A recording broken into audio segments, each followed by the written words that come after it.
Alright, so I told people I'd be doing the good and the bad days and not just showing the good moments. So I've made some of those videos before today, but I just want to give an example. First of all, this is also an update on day 5 of Carnivore diet. And just kind of tell you what can happen as far as the full view of chronic illness, and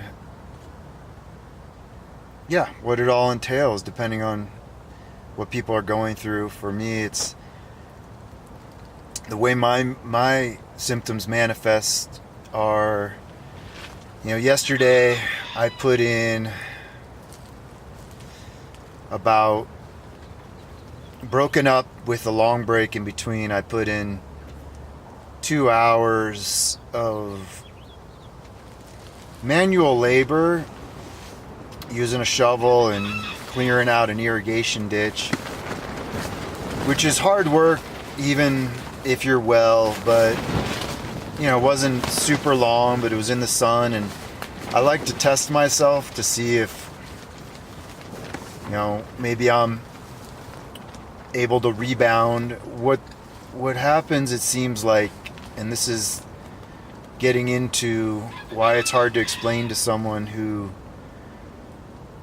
hasn't had this type of illness, is most people, for me, for 30 years, when I exercised, when I put in a hard day's work in, whether it was manual labor and stuff, I usually felt tired at the end of the day, but if I took a little rest, ate some food, I wasn't a zombie for that day and the next and maybe the next.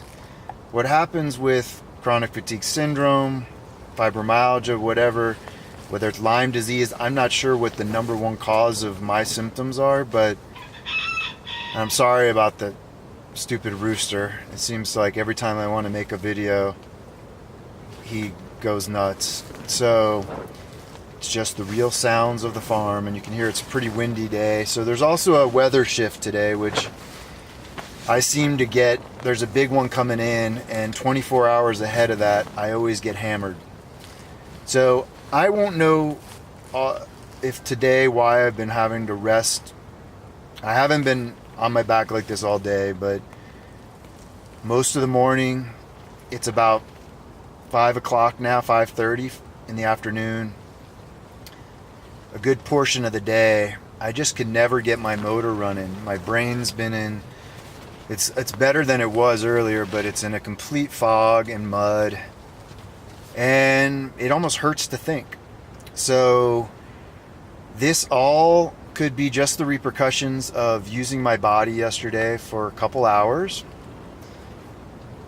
but it also could be part of the transition. A lot of people get what's called the keto flu, and I'm guessing my body is adapting to just the meat diet, and I'm going to go through some transition.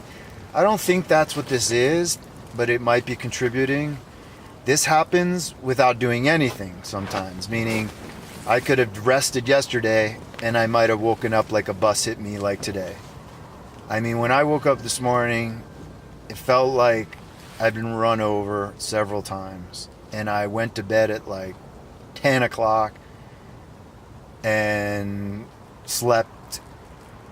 I tried to sleep till about 8:30, so plenty of sleep. It was not restful sleep. I woke up in pain, but this is a little window into some of the bad moments, and I probably should have made the video this morning, and I'll start to try to do that, not to shove that in people's face, but I think you'll see the way my voice changes and I slur words. Right now I'm having more energy. I've done as many little basic treatments as I can. I was going to show you one. Well, I bought this thing on a deal of the day a long time ago, and it's been a little thing for my road trips to massage my back, but it's also a good little thing. It wasn't expensive, and it paid itself off. It's like a real inexpensive massage, but I'll put this underneath me sometimes. Some of those little inexpensive hacks you can find out there. And I thought I had it, but, well, water, have your water handy. And I'm going to show you, yes, when you live in a tent or anywhere, if you're so tired you don't want to get up. I have a lot of these because I have to do a lot of testing, but for guys, much easier. I hope to invent something better, but I do go pee in a jug. And, well, what I was trying to find is my mini cannabis vaping pen. It's CBD, and I've been using CBD tincture with a little THC. In my state of New Mexico, it's medically, I have a cannabis medical card. It's medically legal, so I believe it's a really good medicine. Sometimes it will help me a lot on these days, but today it made a small dent in the pain. But it's the only pain medication I can take. So, yeah. What else can I tell you? This is a window into... So let me tell you a bit about the symptoms I have and what it feels like. And I don't know why. I think this guy who's making all the noise, he's the rooster that hates me. He attacks me daily. I have run out of the new skin you paint on almost, because I have cuts up and down my legs because I walk around barefoot, and he comes and sneaks attacks me. So I hope that won't ruin the video, but if it does, sorry. I can't muzzle him. So I'll just try to speak over him. But all these factors, and I know I'm jumping around, weather shifts. I used to not believe in that, but man, I'm like the weather man. It hits me. Any overexertion and potentially dietary change. And what it feels like is, if you can imagine being through the hardest workout you've ever done and all the lactic acid in your muscles, and it just won't get better. And your brain is so, I describe it as when you have the flu and you can't think and your brain is on fire, but I don't have a fever. My glands aren't swollen. They used to be, but they don't swell now. And just throughout my whole legs, everything, and any injury I have previous, whether it's my bad hip, my 1, 2, 3 hernias, or my neck, shoulder, I've broken a lot of bones, and I've strained and torn a lot of parts of my body. So those just hurt worse, and they feel like all of a sudden you made the injury worse, but it's just inflammation, and it'll pass. I know that maybe tomorrow I'm going to feel like $100. I don't say $1 million. About 100. I'll take it.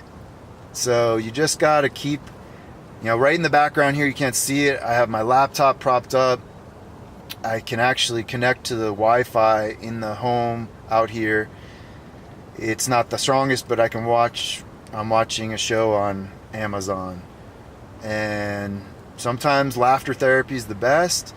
I don't get too down. I just try to get, it's frustrating to not continue on some of your to-do list and to throw away a day. But as many of you who have chronic illness know, many, many days just get thrown out. And any of you who don't have chronic illness, imagine how frustrated those who are go-getters, when you just have one day out, it drives you nuts. Well, you can put yourselves in our shoes, or sometimes. All right, I'm going to stop rambling, but this is just an example into one of the malaise days. I'm going to try to do some what's called moxibustion here, Chinese medicine treatment, where I put this mugwort, burn it over my belly. It's been around for thousands of years. I've been using it periodically. I try to do what I can on these days and shift that energy. There's not much else I can do. I managed to cook my food. I'm gonna have some steak here in a little bit and continue on this path. I will admit I cheated a little bit, and so I want to share everything I do. There was a big bag in the pantry of the home here that I have access to, that I rent this place to put my tent in exchange for work. They have a home that I can go into, and there's a big bag of dark chocolate chips. And today when I was feeling lousy, I just thought I'm gonna have a few of those and just say goodbye a little bit longer. I didn't think it'd mess up the whole carnivore. Now keep in mind, I felt lousy before this, so it wasn't anything, a reaction, but sometimes you got to be gentle with yourself. But overall, I'm on the full carnivore path, and I'm just saying, you gotta, I'm not perfect. I don't expect to be, and don't be too hard on yourself. Push yourself, but don't be too hard. All right, thank you for listening.